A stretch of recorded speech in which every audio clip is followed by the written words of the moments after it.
Nah, untuk mengejar mimpi tidak harus menunggu dukungan dari orang, namun dengan penuh keyakinan bahwa mimpi itu akan diraih dengan kekuatan diri sendiri.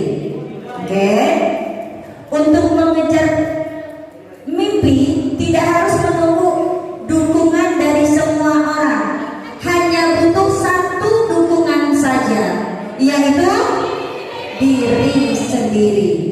Kita loh punya kekuatan yang super dahsyat dalam hati kita.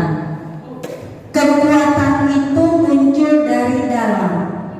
Kalau anak ibu bilang mengatakan, aku harus jadi number one, bisa tidak? Bisa.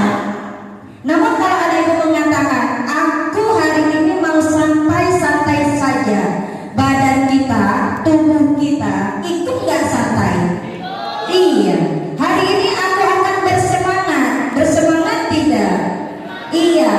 Mau dipanggil oleh siapapun, kalau dari dalam hati kita mengatakan kita tidak, maka tidak akan bisa.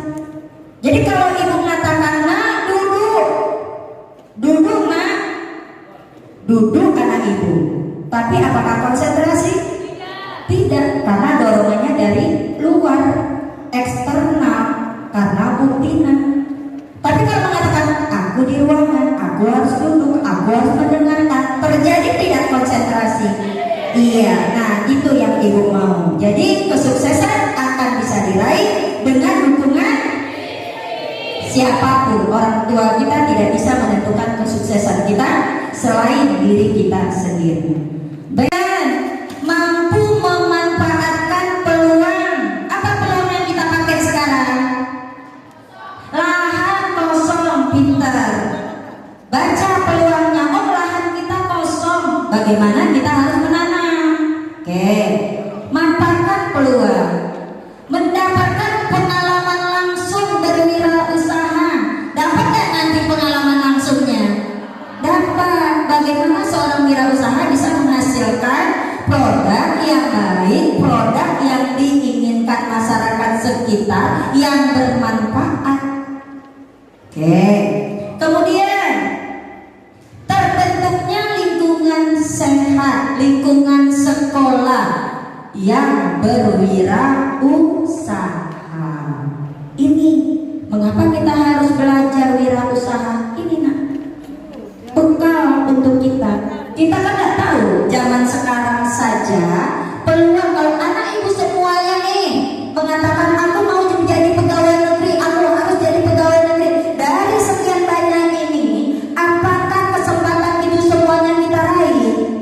Oh, kita akan berperang dengan orang lain, dengan kompetensi orang lain. Tapi kalau kita semuanya sudah punya nih di dalam diri kita adalah bekal wirausaha, sudah punya kita di dasar di dalam diri kita itu bagaimana kita pandai berdagang, bagaimana kita bisa membaca peluang, udah pandai, pelajari itu. Karena banyak sekali sekarang contoh-contoh seorang wirausaha muda, ya kan? Udah banyak wirausaha muda gitu. Nah ini yang harus ibu, anak-anak ibu ambil contohnya.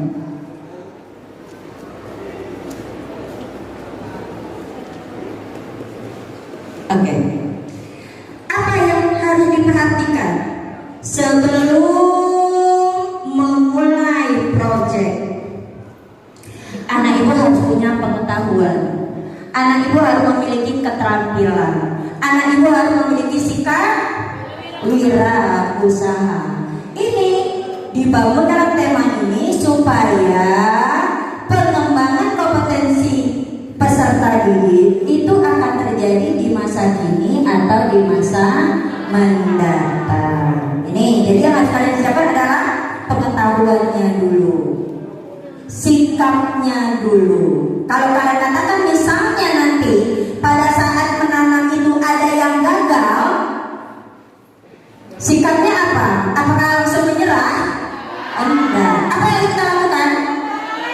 Iya, mengulang. Kalian harus mencari ini kenapa ya bisa gagal. gagal. Ini tanamanku di tembok sebelah subur, kok punya kita kurus-kurus ya kayak betina. Harus dicari sebab musababnya.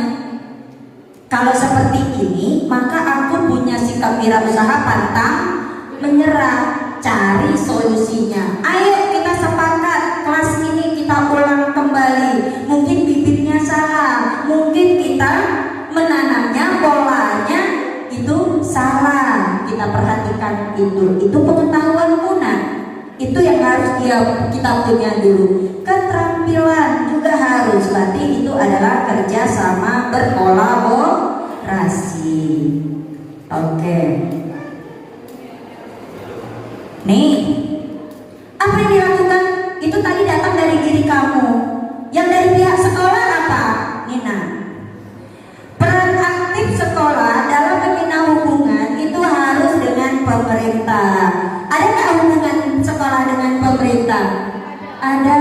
Ibu menggunakan kurikulumnya itu dari pemerintah. Ibu memilih itu semuanya disetujui oleh pemerintah. Karena sebelum kita pakai kurikulum kita itu harus disetujui dulu, diokekan dulu, baru bisa jalan. Kalau tidak diokekan, maka namamu tidak ada dalam daftar, di mapalnya juga tidak bisa.